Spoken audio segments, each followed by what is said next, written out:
while ago my wife and I renovated our new home, and as part of this grueling process, we had to get many quotes from all different kinds of people. This ranged from window replacement people, plumbers, electrical contractors, painters, tile companies, contractors, fine craftsmen, window treatment companies. The list seemed endless. After they finally showed up and saw the work, their next job was to deliver a quote, usually by email. As a sales trainer, the next part seemed pretty straightforward to me, and that's for them to follow up on their quotes, right? Would you believe that over 90% of these people never followed up on their quotes? I am absolutely amazed by that. It makes me understand and believe even more in a card I once saw on sales. Sales statistics: 48% of salespeople never follow up with a prospect, 25% of salespeople make a second contact and stop, 12% of salespeople only make 3 contacts and stop, only 10% of salespeople make more than 3 contacts, 2% of sales are made on the first contact, 3% of sales are made on the second contact, 5% of sales are made on the third contact, 10% of sales are made on the fourth contact, 80% of sales are made on the 5th to 12th contact. Interesting statistics, aren't they? I always follow up with prospects, and many times as well, and that practice alone has made me more successful than 90% of my competition. And after my recent experience with these contractors, I'm even more convinced that just following up regularly gives you a significant edge over your competition. Here is a sample follow-up campaign emails and phone calls I use that you can adapt to your sales cycle. Email: £1. After my initial phone call with a prospect, whether they want information or links to my website, I always send a separate email thanking them for taking the time to speak with me. Dear prospect's name, thank you for taking a few minutes today to tell me a little about your company and what you are trying to accomplish. It sounds like if I can help you repeat their specific needs here, then there might be a fit between our companies. I've sent you over the brochure, specs, job scope, whatever you promised, as well as a meeting request, and look forward to our next conversation on confirmed time for next contact. If you have any questions before we speak, please don't hesitate to call me back on my direct dial phone number. Your number. Once again, thank you for taking the time to speak with me, and I look forward to continuing our conversation next week. Sincerely, your name. Email: £2.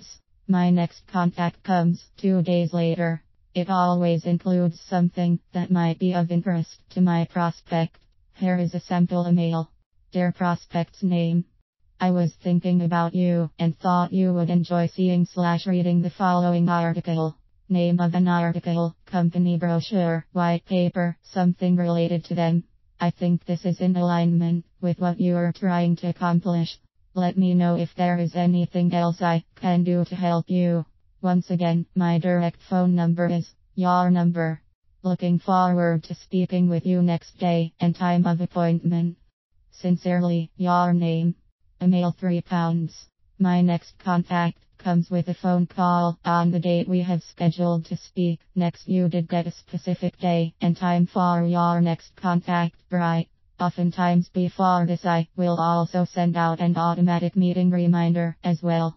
My opening for this call is very assumptive and avoids common mistakes such as, I'm just calling to follow up, or I'm just calling to see if you had time to read the material I sent you, or did you have time to go through our website, etc. Instead, your opening call should something like, again, always be assumptive and obviously vary your opening based on whether you are doing a demo, rate qualify in this case, or simply assume they've done what they committed to doing, and then ask a question to get them to reveal what they are thinking.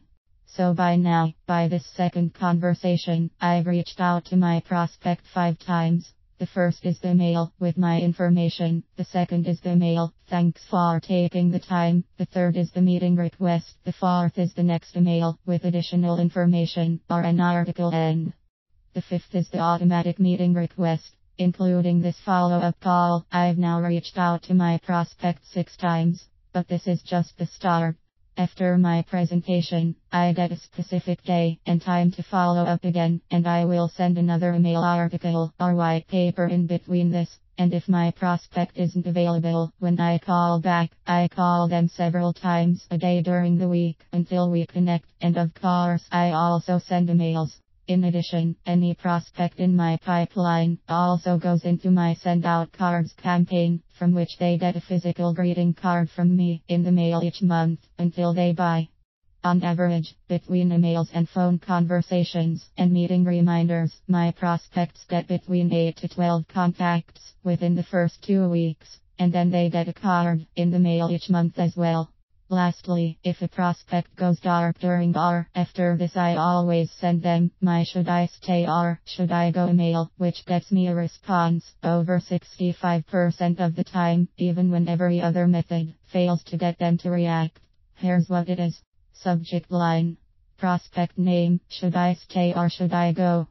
Dear line of underscores. I haven't heard back from you, and that tells me one of 3 things. 1. You've filled the position, or you've already chosen another company for this.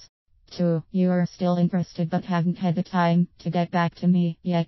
3. You've fallen and can't get up, and in that case please let me know and I'll call 911 for you. Please let me know which one it is, because I'm starting to worry. Honestly, all kidding aside, I understand you are really busy, and the last thing I want to do is be pain in the neck once a week. Whether your schedule has just been too demanding or you've gone another direction, I would appreciate it if you would take a second to let me know so I can follow up accordingly. Thank you in advance, and I look forward to hearing back from you. If this email made you laugh, then think about getting your prospects to laugh as well. Again, this email gets over 65% of my prospects to mail me back and let me know their status. Try it, it works. As you can see, having a follow-up system and sticking to it will put you ahead of over 90% of your competition. And if you've qualified a lead properly in the beginning, then this kind of perseverance is often enough to win you the business the majority of the time. Copyright C. 2015 Mr. Inside Sales.